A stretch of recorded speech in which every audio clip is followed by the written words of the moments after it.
Jason has invited a couple people here. I first want to recognize some of our elected officials here, like Eli Wax of South Bend City Council. Miss Maggie Mag of Mishawaka. Linda Rogers of Granger. And then pretty much every candidate on the ticket. We got Mike Caston over here.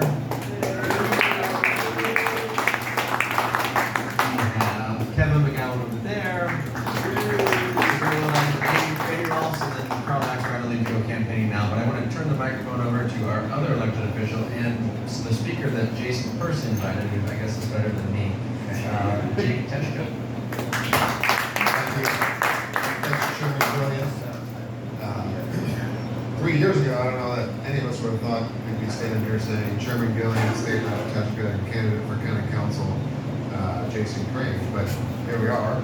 And 3 years ago, we were running for city offices in 2019, and that's when I first met Jason. And Tyler and I were running for council, and Sean Haas over here was running for mayor at the time. God bless you, Sean. God bless you, Sean. I actually stopped on the porch of a lady 2 weeks ago, and she said, "Can you tell that Sean Haas that we really like him to run for mayor?" And so I'm just planting the seed. That's it. Just planting the seed. We'll talk to Heather about it. There you go. All right. There you go. So in 2019, we're the lone Republicans running in the city of South Bend, and we're working our tails off, knocking on doors like crazy, fundraising. And this guy comes to our aid and helps us place yard signs, talk to voters, do whatever we asked him to do. And we're so grateful for that in that time. So he was a resident of the 5th District, Southsider, loved the South Side, loved the city of South Bend, and realized that the party that he had been a part of for so long, the Democrat Party, had drifted so far away from what they once were that he was no longer a Democrat, and he's a Republican. And so I think that Jason's story, yeah, we can clap for that. I think Jason's story and his journey to the Grand Old Party is really emblematic of this shift that's happening in our country right now. Whereas folks who once thought that they were Democrats, right? Democrats were the party of the working class, the party of the working man, the everyday person. Now is revealed itself to be what I think it has been all along, and that is a progressive party of the elites that has really aimed to keep people down. And so folks like Jason have realized that the further left that the Democrats drift, and the more they start to insist that we mutilate our children and wear our pronouns around our necks and only see each other for the color of our skin, that they don't want to have any part of it. And so Jason had come to me and to Tyler and to Sean back in 2019 and pledged his support, and I still remember the day that he formally said, "I'm going to be a Republican," and made that switch. And so we're proud of him. We're proud to have him as a candidate on our ticket this year. And it takes a lot of guts for somebody to put their name on the ballot, and especially when you have made a switch like that. And so just thank you, Jason, for doing that. Thank you for all the support that you've given us and the party over the years. I think he's got one hell of a chance to knock out not only an incumbent sitting county councilwoman, but the Democrat chair, right? And so we all got to get behind him and support him doing that. So without further ado, I'd like to turn it over to Jason, and here you go. Thank you, Jake. That's a little loud. Sean Haas, the gentleman sitting back there in the orange, on election day 3 years ago, he pinned this Republican pin on my shirt. It's a day I'll never forget. It was the smartest move I had made in a very, very long time. And, you know, just working with these three guys was amazing. And back then, I think we only had 3, maybe 4 Republican candidates on the ballot for that election. This year, correct me if I'm wrong, what are we sitting at? 15 or 20 total? Candidates? State and everything for St. Joe County? It's an unbelievable number, and to be part of that is just phenomenal. And if I'm able to, not if, when, we aren't even gonna say if. Diana Hess is going down.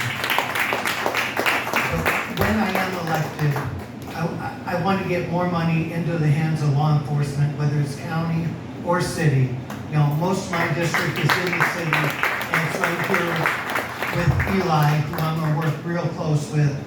And as a tow truck driver, I've taken this on as a personal thing.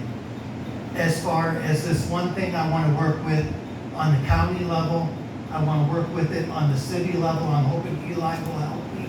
I even want to work on the state level with Linda and Jake. The biggest thing, and it happens every winter, and I saw it of the poorest people in our county, the ones who truly couldn't afford it, our roads are destroyed by potholes every single year. And it's not covered by the insurance. And when these people go to their city, their county, their state, the amount of red tape and jump they gotta jump through to get reimbursed for their wheels and their tires, that's a meal to these people. That's 1 month's worth of groceries that they're out over a tire. And I dealt with one of those every single day in the tow truck. Somebody that couldn't afford to get that tire fixed. They couldn't afford that rim that matched their car that was caused by our failed infrastructure. And I want to make a push through the county to make it easier for them to get county funds or funds from somewhere to help them get these tires and get it taken care of. I'd like to see the city and the state follow suit right behind me on the same project. Indiana residents lose so much money to the tires.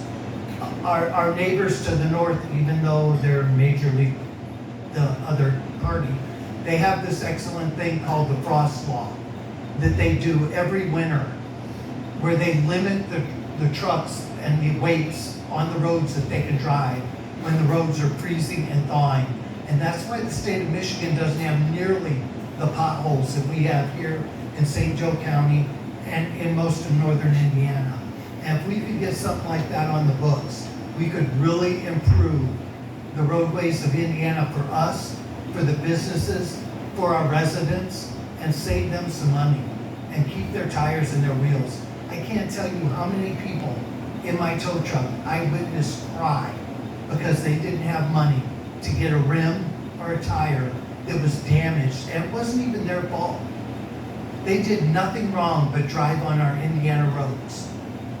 And we've got to do something to help these people out.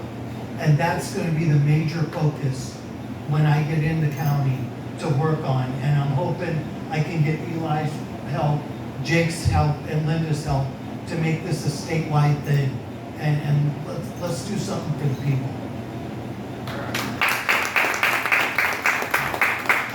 Thank you for coming out. I appreciate it.